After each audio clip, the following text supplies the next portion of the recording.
नमस्कार, मैं हूं प्रेम शंकर सिंह और आप देख रहे हैं मनकही। लालू यादव की जो फैमिली है, जो उनका परिवार है, वो उनकी आंखों के सामने ही टूटने के कगार पर है। कितना दुखद है। कभी लालू प्रसाद यादव ने सोचा नहीं होगा कि उनके सामने ही उनका एक एक करके जो संतानें हैं वो अलग हो जाएंगी। सबसे पहले तेज प्रताप यादव, पीछे की वजह क्या है मुझे नहीं पता, लेकिन तेज प्रताप यादव को पार्टी और परिवार से बाहर किया गया। उसके बाद आज रोहिणी आचार्य संन्यास ले ली राजनीति से और छोड़ दिया परिवार। क्या राबड़ी देवी और लालू प्रसाद यादव को यह अच्छा लग रहा होगा? ये वही रोहिणी आचार्य हैं जिन्होंने किडनी अपने पिता को दी, लालू यादव को दी, और तब से वो सुर्खियों में आई। तब से लोग जानने लगे कि एक बेटी किस कदर अपने पिता के लिए त्याग कर सकती है, और वो त्याग पूरी दुनिया में चर्चा का विषय बन गया। आज वही रोहिणी आचार्य ने परिवार को छोड़ दिया और पॉलिटिक्स से तौबा कर लिया। सोशल मीडिया पर उन्होंने लिखा। जब उन्होंने लिखा तो इसके पीछे की वजह भी बताई कि वो क्यों लिख रही हैं। वो कह रही हैं कि जो बिहार विधानसभा चुनाव में हार हुई पार्टी की, उसके लिए मैं खुद को जिम्मेदार मानते हुए यह फैसला ले रही हूं। और ये सब करने को कहा संजय यादव और रमीज नाम के एक शख्स ने। कौन है ये रमीज? कौन है ये संजय यादव? तो संजय यादव को तो बहुत लोगों ने जान लिया है तब से जब से तेज प्रताप यादव को परिवार और पार्टी से बाहर किया गया। यानी कि जिन जयचंदों की बात तेज प्रताप यादव कर रहे थे, उनमें से एक है संजय यादव। तो जयचंद से जयचंदो कैसे हो गए? तो दूसरा नाम आज सामने आया, वो है रमीज। अब थोड़ा सा इसमें समझिए। संजय यादव हरियाणा से हैं और रमीज उत्तर प्रदेश यूपी से हैं। ये दोनों तेजस्वी यादव के मित्र बताए जाते हैं, यानी कि दोस्त हैं। रमीज क्रिकेटर है। इसका नाम रोहिणी आचार्य ने अपनी पोस्ट में लिखा है। आज से पहले तक रमीज को वो लोग नहीं जानते थे जो उनके नज़दीक नहीं थे। यानी कि वही लोग जानते होंगे जो परिवार को जानते हैं या पार्टी को करीब से जानते हैं। कहानी आपको समझ में आ रही है? कहानी मैंने वहाँ से शुरू की कि कैसे लालू परिवार बिखरता जा रहा है और इसके पीछे कौन लोग जिम्मेदार हैं। और सबसे पहले इस कड़ी में तेज प्रताप यादव को अलग किया गया, जो कि घर के सबसे बड़े बेटे थे। अब उसके बाद आज रोहिणी आचार्य अलग हो गई। तो क्या तीसरा नंबर मीसा भारती का है? मीसा भारती लालू प्रसाद यादव राबड़ी देवी की सबसे बड़ी बेटी हैं, यानी कि राजनीति में सबसे पहले वही आई थी। यानी परिवार में झगड़ा कौन लगा रहा है? परिवार के झगड़े को कौन आगे बढ़ा रहा है? तेजस्वी यादव किनके इशारों पर काम कर रहे हैं? तो क्या यह कहना गलत होगा कि तेजस्वी यादव आज के दिन हाईजेक हो गए हैं?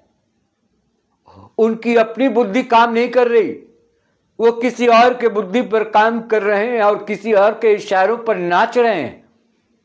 अगर ऐसा नहीं होता तो आज पार्टी की ये स्थिति नहीं होती।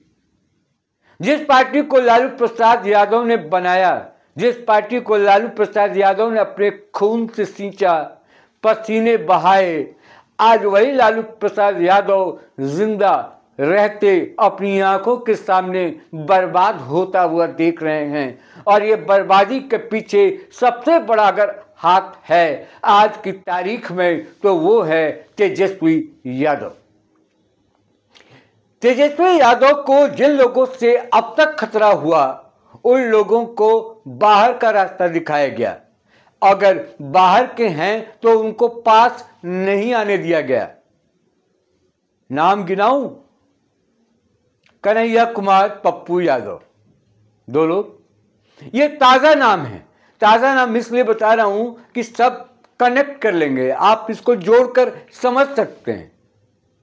और घर के भीतर तेज प्रताप यादव, मीसा भारती भी अंदर खाने ही सही लेकिन सियासत में रुचि रखती हैं और रूल भी करना चाहती हैं, यानी कि हाई कमांड भी बनना चाहती हैं। थोड़ा पॉज लिया मैंने, यहाँ आकर कुछ शब्दों पर रुक जाना ही बहुत कुछ कह जाने के बराबर होता है। जब आप रुक जाते हैं 3 सेकंड के लिए तो इसका मतलब है कि अगली बात जो आप कह रहे हैं उसमें बड़ा वजन है। यानी कि इन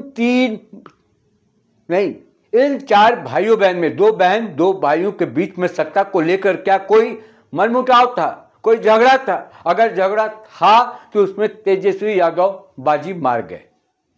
लेकिन ये कर कौन रहा है, करा कौन रहा है, बुद्धि कौन दे रहा है, भटका कौन रहा है? तो ये है संजय यादव, जो कि हरियाणा से आता है। और एक जो नया नाम आ जाए वो रमीज।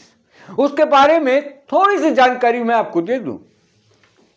दोस्त तेजस्वी यादव के, ये तीनों दोस्त थे, संजय यादव, रमीज और तेजस्वी यादव। रमीज क्रिकेट खेलता था बलरामपुर, अगर मैं गलत नहीं हूं, बलरामपुर के सांसद का ये दामाद है, पॉलिटिकल बैकग्राउंड का है, 2 बार इसकी बीवी चुनाव लड़ चुकी है। अब वो यहाँ पर तेजस्वी यादव के साथ रह के सोशल मीडिया मैनेजर है, देखता है, दोस्ती यारी तो है ही, उठना बैठना है दोस्तों की तरह। और यही सब एक दूसरे को गलत सलत जो भी राय सलाह देते हैं उसी पर तेजस्वी यादव चलते हैं, उछलते हैं, कूदते हैं। उनको ये नहीं पता कि उनके खिलाफ चुनाव कौन लड़ता है, नरेंद्र मोदी, अमित शाह। जब चुनाव आप हार जाते हैं तो आप कहने लगते हैं कि पता है अपने शक्ति का, अपने पावर का किस तरीके से बिहार में इस्तेमाल कर रहा है कौन? एनडीए।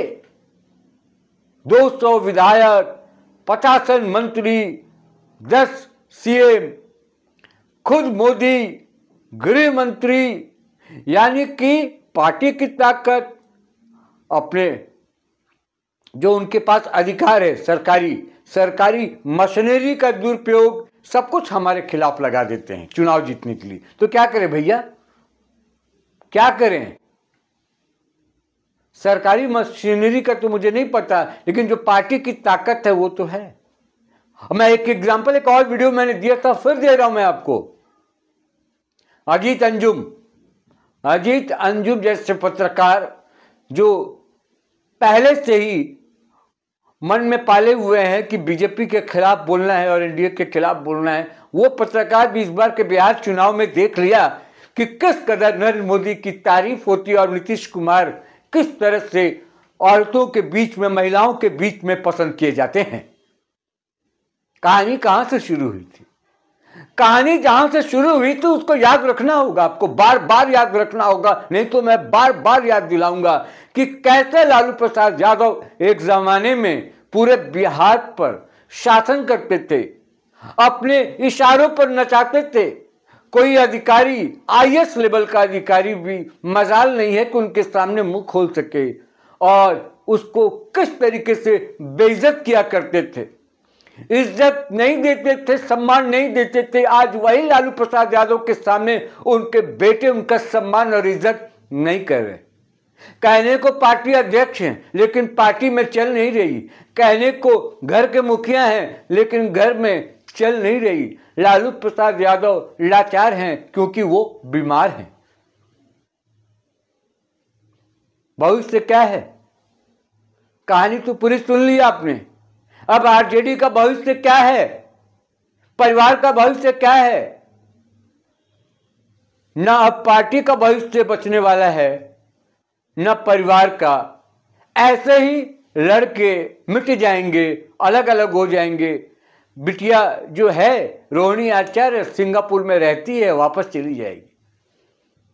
न उसको कोई मनाने वाला होगा, न उसको कोई समझाने वाला होगा कि बिटिया ऐसा मत कर, यहीं पे रहो, मेरे साथ रहो, और जो तुमने त्याग मेरे लिए किया है, जो तपस्या तुमने मेरे लिए की है, वो मैं भूल नहीं सकता। कोई बेटा भी ऐसा नहीं कर सकता। ये किडनी तेजस्वी यादव भी तो दे सकते थे, ये किडनी तेज प्रताप यादव भी तो दे सकते थे।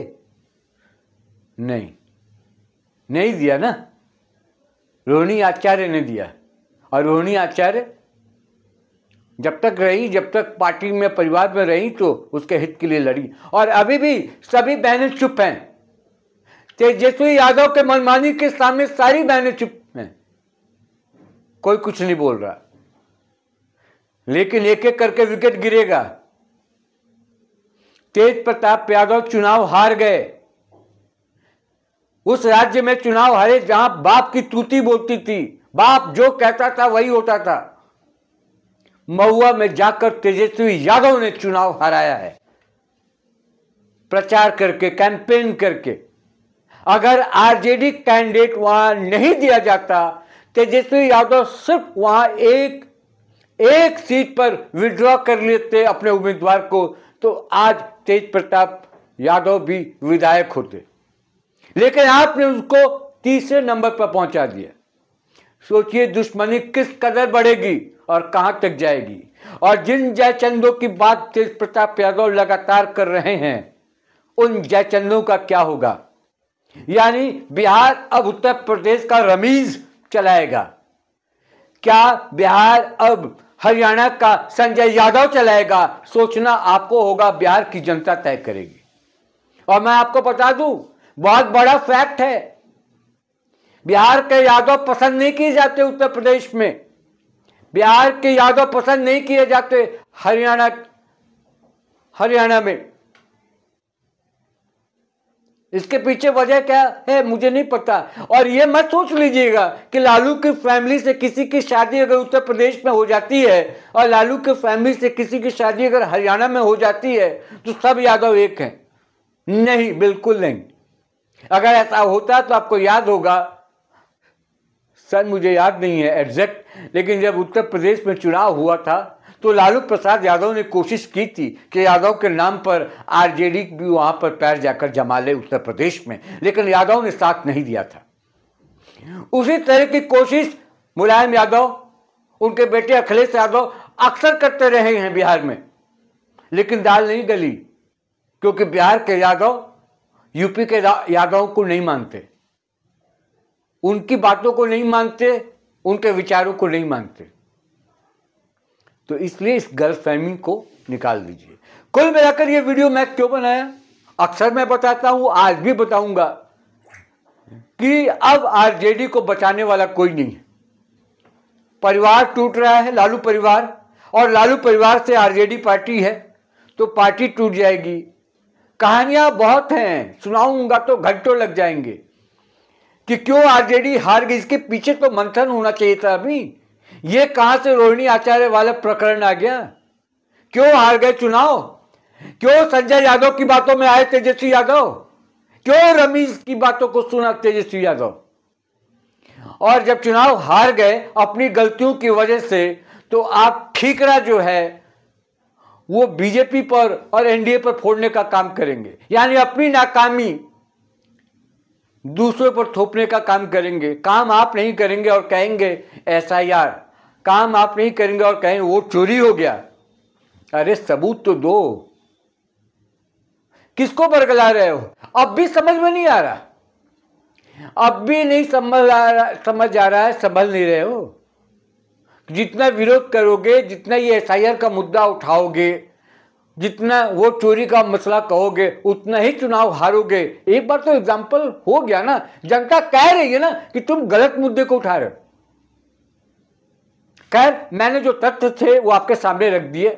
बहुत बुरा हो रहा है, गलत हो रहा है परिवार में, बच्चे अलग हो रहे हैं। राबड़ी देवी अभी जिंदा हैं, लालू प्रसाद यादव अभी जिंदा है भैया, कम से कम माँ बाप की तो इज्जत रखो। या फिर अगर हम उस संस्कार में घुसे जो संस्कार हमने देखे हैं, जैसी करनी वैसी भरनी, क्या वही लालू प्रसाद यादव के साथ हो रहा है, उनके परिवार के साथ हो रहा है? जब आप दूसरे के घर को घर न समझेंगे तो अपना घर कैसे संभालेंगे? इस वीडियो में इतना ही। फिर आपसे मुलाकात होगी किसी और मुद्दे के साथ। लेकिन जिन लोगों ने मनकही को सब्सक्राइब नहीं किया है उसको ज़रूर सब्सक्राइब करें और इस वीडियो को शेयर कीजिए। ये सबके लिए है, पूरे बिहार वालों के लिए। शेयर कीजिए, कमेंट कीजिए, लाइक, मतलब अगर अच्छा लगा तो लाइक भी कर दीजिए। ठीक है, नमस्कार।